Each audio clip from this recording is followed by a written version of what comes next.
La troisième opération que je vous demandais de réaliser, c'était une multiplication avec deux chiffres. Donc on vous demandait de multiplier 7465 par 25. Alors on y va en suivant toujours la même méthode. J'inscris bien un chiffre par carreau. 7465 que je vais multiplier par 25. Voilà, j'écris bien quelle est mon opération. Ici c'est une multiplication. Et je trace un premier trait pour indiquer égal. Puis je travaille au crayon à papier. On va déjà se concentrer sur les unités. On commence toujours par les unités. Il va falloir multiplier, en fin de compte, 7465 fois 5. Et pour l'instant, le 2 des dizaines, on ne s'en occupe pas. On commence par multiplier les unités. 5 fois 5 est égal à 25.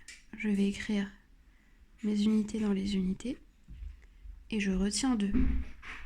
Le 2 de 25. On continue avec les dizaines. 5 fois 6, 30. Mais attention, n'oubliez pas la retenue. 30 plus 2, 32. Je la barre parce que je l'ai compté. Dans 32, il y a 2 dans les unités et 3 qui vont aller en retenue. Et je continue mon opération. 5 fois 4, 20. Plus les 3 qui étaient en retenue, 23. J'écris les unités et je me place les retenues, les dizaines en retenue. Et je continue, on n'oublie pas de la barrer parce qu'on l'a compté. 5 fois 7, 35, plus les 2 qui étaient en retenue, 35 plus 2, 37. 7. Là, il n'y a plus rien à calculer, donc mon 3 de 37, je peux l'inscrire directement. Voilà, on a réalisé la multiplication pour les unités.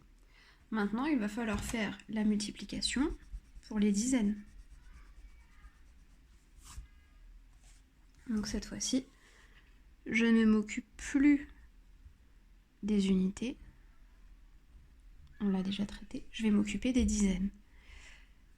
Alors, puisqu'on est en train de parler de dizaines, ça veut dire qu'ici, ça va être des dizaines entières. Donc dans les unités, il n'y aura pas d'unité.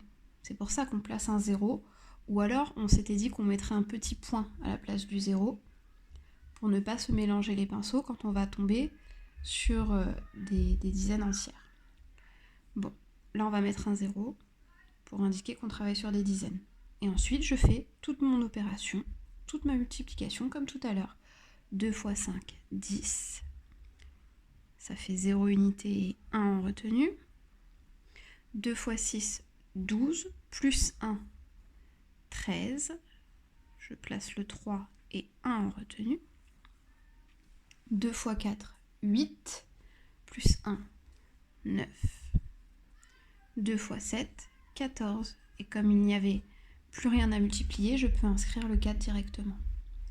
Bien, là, j'ai multiplié mes unités, ici. J'ai multiplié mes dizaines, ici. Et bien maintenant, il ne me reste plus qu'à additionner ces deux lignes pour trouver le résultat final. Vous n'oubliez pas de faire le trait qui indique égal. Et vous n'oubliez pas d'indiquer le plus, qui signifie que vous êtes en train de faire une addition. Ensuite, on compte en commençant toujours par les unités. 5 plus 0, 5. 2 plus 0, 2. 3 plus 3, 6. 7 plus 9, 16. Alors attention, on place bien le 6 sous la colonne qui nous intéresse, mais le 1 va aller en retenue. Et on continue. 3 plus 4, ça fait 7. Plus 1 de retenue, ça fait 8. Et ensuite, ce nombre-là était tout seul, donc il reste 1. Et voilà, vous avez terminé la multiplication.